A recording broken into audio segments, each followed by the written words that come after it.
इस वीडियो में बांग्लादेश, इंदौर, रतलाम और महाराष्ट्र की मंडियों में आवक और भाव तो मैं आपको बताऊंगा ही, साथ ही एक गहन चर्चा नेफेड और एनसीसीएफ द्वारा 35 रुपए में प्याज बेचने पर इस वीडियो में करने वाला हूं कि क्या 35 रुपए में प्याज बेचने का असर हमारे किसानों और व्यापारी भाइयों की प्याज पर पड़ने वाला है।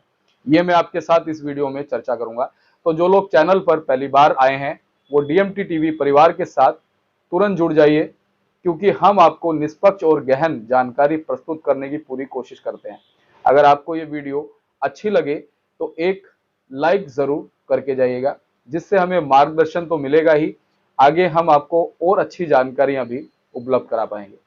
बांग्लादेश निर्यात की बात करें तो कल 4 सितंबर को सभी बॉर्डर से लगभग 66 गाड़ियों का निर्यात बांग्लादेश में हुआ। भाव की बात करें तो भारत के हिसाब से 63 से 71 रुपए तक का भाव वहां मिला है और पिछले 1-2 दिन में 2 रुपए तक की गिरावट भाव में देखी गई है। आज अगर हम इंदौर मंडी की बात कर लें तो चौथराम मंडी में लगभग 70 से 75 हजार कट्टों की आवक रही और भाव की अगर हम बात करें तो जनरल पोजीशन 33 से 38 रुपए तक की यहाँ पर बनती नजर आई। कुछ एक लॉट 39 और 40 रुपए तक भी बिके। आज थोड़ी सी आवक कम रही, जो एक अच्छी बात थी, पर बाजार में इसका कोई ज्यादा असर नहीं दिखा। आज रतलाम मंडी में भी 850 से 900 वाहन और ट्रॉलियां रही। जनरल पोजीशन की बात करें तो 32 से 36 रुपए तक की रही। ऊपर में एक आधे लॉट 38 रुपए तक बिके। आवक यहाँ भी फिलहाल कल जैसी ही रही। भाव में कोई ज्यादा चमक नहीं दिखी। कल जैसे ही भाव आज भी यहाँ बने रहे। ये साल प्याज किसानों को अच्छा मुनाफा देगा। उनके पिछले कर्ज माफ हो जाएंगे। पिछले सालों में हुए फसलों के नुकसान की भरपाई हो जाएगी और शायद ये साल किसानों के अंधेरे जीवन में रोशनी लेकर आएगा। ये आस आज देश के हर एक उस प्याज किसान ने लगाई हुई है जिसने अभी अपनी प्याज को स्टॉक करके रखा है, इस उम्मीद में कि शायद कुछ और अच्छा भाव देखने को मिलेगा। और पता नहीं अगला साल प्याज के बाजारों के लिए कैसा रहेगा। इस उथल पुथल के चलते फिलहाल सरकार के एक फैसले ने किसानों की नींद उड़ा दी है। किसान घबरा गए हैं, डर गए हैं कि अब क्या होगा, कैसे बात बनेगी, कैसे भाव मिलेगा। नेफेड और एनसीसीएफ ने दिल्ली एनसीआर के लगभग 38 इलाकों में सीधा रिटेल में प्याज बेचने का फैसला लिया है। मैं आपको इन 38 इलाकों के नाम भी बताऊंगा और इन 38 इलाकों के नाम सुनने के बाद आप खुद अंदाजा लगा लेंगे कि कितने प्रतिशत आम और गरीब जनता यहां पर प्याज खरीदने जाएगी, क्योंकि जिन इलाकों के नाम इस लिस्ट में है ना, उससे आम और गरीब जनता का कनेक्शन थोड़ा कम ही नजर आ रहा है। और अगर आम और गरीब जनता को प्याज नहीं मिल रही है तो आखिर ये प्याज मिलेगी किसे, इस भाव का फायदा किसे होगा। दिल्ली में ही लगभग 70 विधानसभा हैं। अगर नेफेड और एनसीसीएफ 38 की जगह 200 पॉइंट भी तय कर देगा ना, तो दिल्ली और एनसीआर में प्याज बेचने के लिए तो भी ये 200 पॉइंट प्याज की पूर्ति नहीं कर पाएंगे, क्योंकि लंबाई के हिसाब से 51 किलोमीटर की दिल्ली है और वर्ग किलोमीटर के हिसाब से बात करें तो 1483 वर्ग किलोमीटर का दायरा है दिल्ली का। तो रिटेल में बेचने वाला सिस्टम तो सक्सेस नजर नहीं आता, क्योंकि एक आम आदमी जो दिहाड़ी मजदूरी करता है वो अपने घर से 10 किलोमीटर दूर तो प्याज खरीदने जाएगा नहीं। अगर उसके घर के पास भी प्याज मिल रही होगी और 100 लोग लाइन में लगे होंगे तो वो पहले अपना काम देखेगा, ना कि लाइन में लग करके प्याज खरीदेगा। और अगर उसे प्याज खानी ही है तो वो किसी रेडी वाले से खरीद लेगा, किसी फेरी वाले से खरीद लेगा, चाहे 1 किलो की जगह आधा किलो लेगा। और जब वो रेडी वाला देखेगा कि भाई आम जनता मुझसे प्याज खरीद रही है, तो वो मंडी आएगा, मंडी से प्याज खरीदेगा और हमारे किसानों की प्याज बिकेगी। मेरे कहने का मतलब ये है कि अगर प्याज है ना, तो खाने वाली जनता भी कम नहीं है। तो ये तो सरकार का प्रचार है कि हम जनता को 35 रुपए में प्याज उपलब्ध करा रहे हैं, और साथ ही साथ ये उद्देश्य भी है कि जो प्याज के दाम बढ़े हुए हैं उसमें हलचल पैदा की जाए, भावों को थोड़ा नीचे गिराया जाए। ये तो 38 पॉइंट है, लेकिन अगर दिल्ली की हर एक विधानसभा में भी एक गाड़ी खड़ी कर देना तो भी वो ऊंट के मुंह में जीरा है। एक एक विधानसभा की कई कई लाख की आबादी है और ऐसा ही हाल पूरे देश का है। हर राज्य में ऐसे ही कई कई विधानसभाएं हैं, कई कई इलाके हैं। अगर सरकार को 35 में प्याज बेचना है तो इन विधानसभाओं के हर ब्लॉक में, हर एक एक कोने में पहुंचना होगा। एक विधानसभा में एक गाड़ी से काम नहीं चलेगा, कई कई गाड़ियां एक एक विधानसभा में बेचनी होगी, जब जाकर के आम जनता को प्याज मिल सकता है। और इसके लिए सरकार को स्ट्रेंथ बहुत लगानी पड़ेगी, उसके लिए बहुत तैयारी करनी पड़ेगी, जिसमें महीनों का समय भी जा सकता है। दूसरी ओर ऑप्शन आता है कि नेफेड और एनसीसीएफ को मंडियों में उतारा जाए। अगर मंडियों में प्याज आता है तो फिर बोली से प्याज बिकेगा, मंडी के आड़ती बोली लगा करके प्याज को खरीदेंगे। क्योंकि जिस हिसाब से माल हल्के होते जा रहे हैं हमारे किसानों साथियों के, और साउथ में आंधी तूफान इस समय जबरदस्त चल रहा है। लगभग 50% प्याज के खराब होने की खबरें वहां से आ रही हैं। फिर बोली में और ऑक्शन में ये सब चीजें असर डालेंगी और भाव 35 से तो ऊपर ही जा सकता है। मैंने एक अंदाजा लगाया कि पूरे देश में प्रतिदिन कितनी गाड़ियां प्याज की बिकती होंगी, तो अंदाजन 2 से 2,500 की एवरेज निकल कर आ रही है, जो कि प्रतिदिन प्याज की गाड़ियां हमारे देश में बिकती हैं। और ये अंदाजा 25 टन की गाड़ी के हिसाब से है। अगर नेफेड और एनसीसीएफ ने 5 लाख मैट्रिक टन प्याज का स्टॉक किया है ना, तो लगभग 20 से 21,000 गाड़ियों का माल उनके पास होगा। सारा ही माल अच्छी क्वालिटी में नहीं होगा, कुछ हल्का भी पड़ा होगा।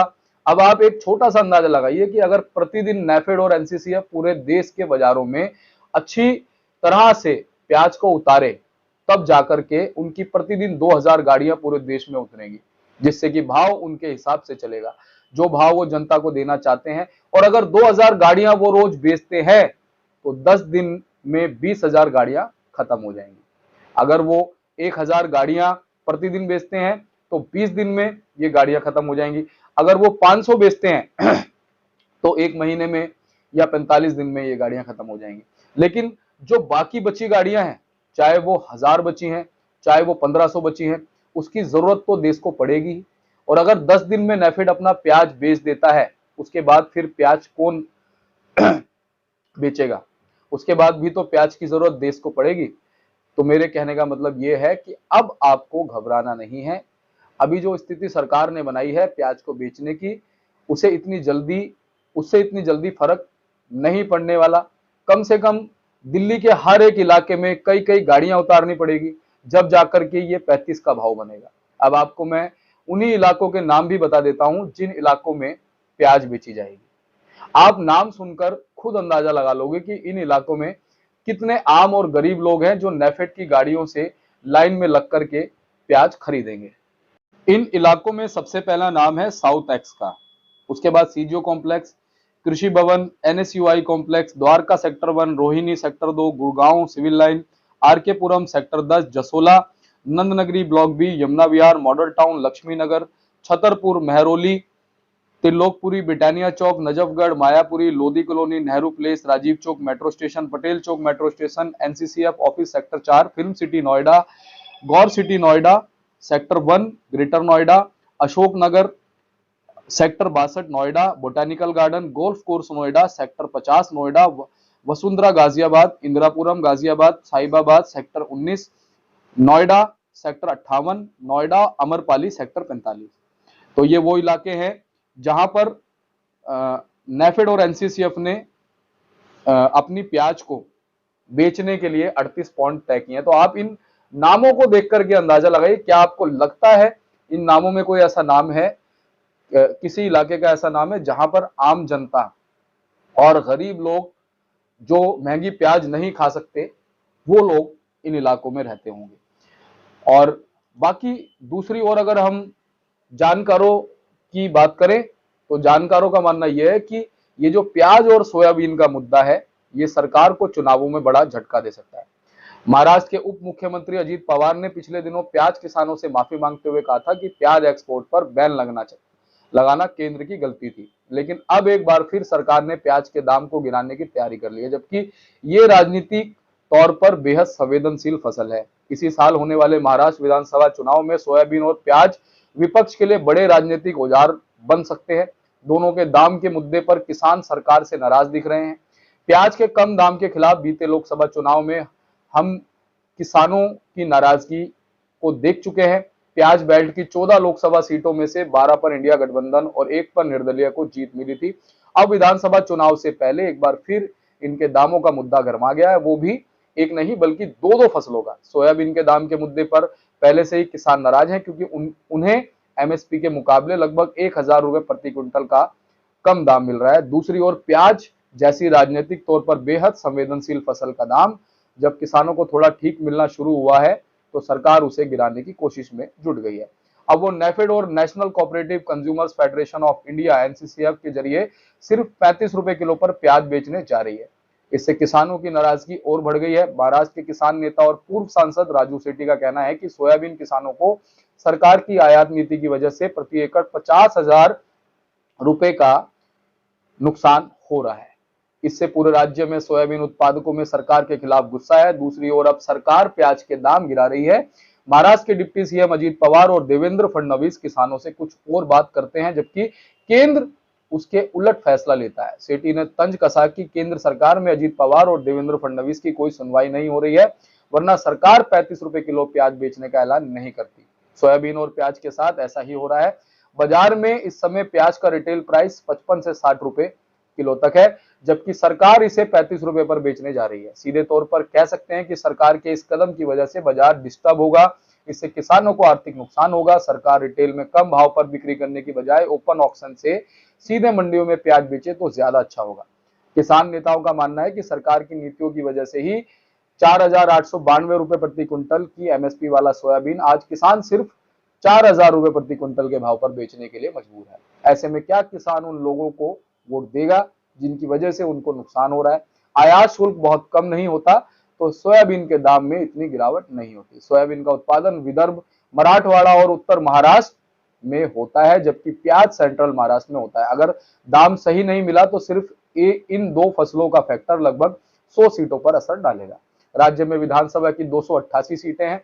जिन किसानों को आर्थिक चोट पहुंच रही है वो माफी मांगने से नहीं मानेंगे।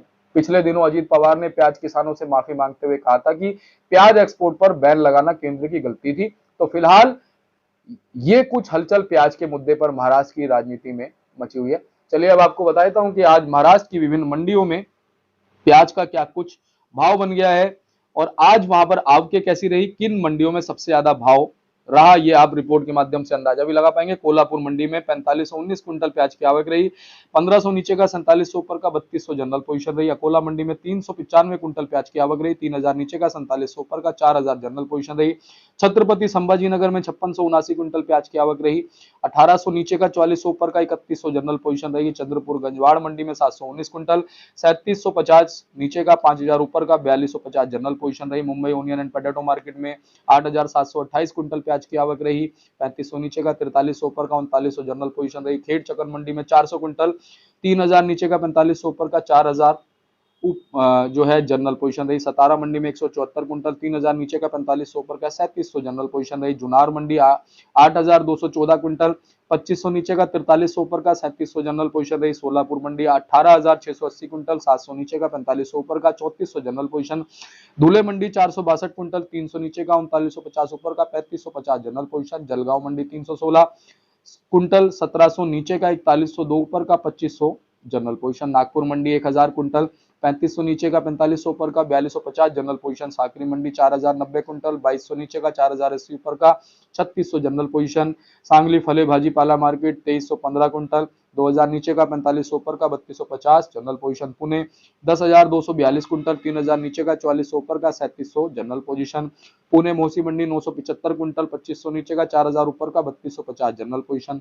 40 नगद रोड की बात करें 900 कुंटल 3500 नीचे का 3977 ऊपर का 3700 जनरल पोजीशन। सेवगांव मंडी की बात करें तो 949 कुंटल 3600 नीचे का 4500 ऊपर का 3850 जनरल पोजीशन। सेवगांव नंबर 2 770 कुंटल 2600 नीचे का 3500 ऊपर का 3350 जनरल पोजीशन। सेवगांव नंबर 3 294 कुंटल 1000 नीचे का 2500 ऊपर का 2250 जनरल पोजीशन। नागपुर मंडी 860 कुंटल 3600 नीचे का 4600 ऊपर का 4350 जनरल पोजीशन। ये ओला मंडी 4000 कुंटल 1800 नीचे का 4199 ऊपर का 3750 जनरल पोजीशन। नासिक 2529 कुंटल 2700 नीचे का 4200 ऊपर का 3800 जनरल पोजीशन। लासलगांव मंडी 6564 कुंटल 1451 नीचे का 4277 ऊपर का 4100 जनरल पोजीशन। लासलगांव निफाड़ मंडी 4350 कुंटल 1800 नीचे का 4100 ऊपर का 4000 जनरल पोजीशन। लासलगांव विंचूर मंडी 3510 कुंटल 2000 नीचे का 4176 ऊपर का 4000 जनरल पोजीशन। मालेगांव मुंगसे मंडी 7500 कुंटल 2250 नीचे का 4243 ऊपर का 3850 जनरल पोजीशन। सीनर मंडी 860 कुंटल 2000 नीचे का 4074 ऊपर का 3850 जनरल पोजीशन। सीनर नए गांव 482 कुंटल 1500 नीचे का 4350 ऊपर का 3950 जनरल पोजीशन। कलवान मंडी 23300 कुंटल 1500 नीचे का 4800 ऊपर का 4050 जनरल पोजीशन। चंदवाड़ मंडी की हम बात करें 6200 कुंटल 2201 नीचे का, 4175 ऊपर का, 3820 जनरल पोजीशन। मनमाड़ मंडी 1000 नीचे 1000 कुंटल 1360 नीचे का, 4000 ऊपर का, 3770 जनरल पोजीशन। कोपरगांव मंडी 6176 कुंटल 1000 नीचे का, 4312 ऊपर का, 3900 जनरल पोजीशन। कोपरगांव सीरसगांव तिलवानी 3072 कुंटल 1500 नीचे का, 4200 ऊपर का, 4005 जनरल पोजीशन। पीपलगांव बसवंत मंडी 16200 कुंटल 2500 नीचे का, 4625 ऊपर का और जनरल पोजीशन 4000 रही। पीपलगांव बी साई खेड़ा मंडी 1840 कुंटल 2500 नीचे का, 4011 ऊपर का, 3850 जनरल पोजीशन। देवला मंडी 6140 कुंटल 1200 नीचे का, 4090 ऊपर का और 3825 जनरल पोजीशन रही है। तो ये थी आज की रिपोर्ट, हमने जो आपको महाराष्ट्र की मंडियों से बताई और एक विश्लेषण भी आपको दिया। बाकी सारी चीजें आप पर निर्भर करती हैं, आपको प्याज को किस तरह से बेचना है ये आपको देखना है। हम आपको लगातार इसी तरह से अपने माध्यम से जानकारी देते रहेंगे। जो निरीक्षण हम लगातार कर रहे हैं वो निरीक्षण का निचोड़ हम आपको देते रहेंगे, लेकिन आपको अपने मालों को कैसे बेचना है, कैसे रखना है, ये आपके ऊपर निर्भर करता है। अगर आपको लगता है कि फिलहाल मालों को बेचना चाहिए तो आप मालों को बेचिए, और अगर आपको लगता है, आप खुद भी थोड़ा सा एनालाइज करिए इस रिपोर्ट के माध्यम से कि क्या आने वाले दिनों में ये सब चीजें काम करेंगी। इसी तरह से हम आपको अच्छी जानकारी देते रहेंगे। आप चैनल के साथ जुड़े रहिए, सब्सक्राइब कर लीजिएगा, वीडियो को एक लाइक जरूर कीजिएगा। धन्यवाद।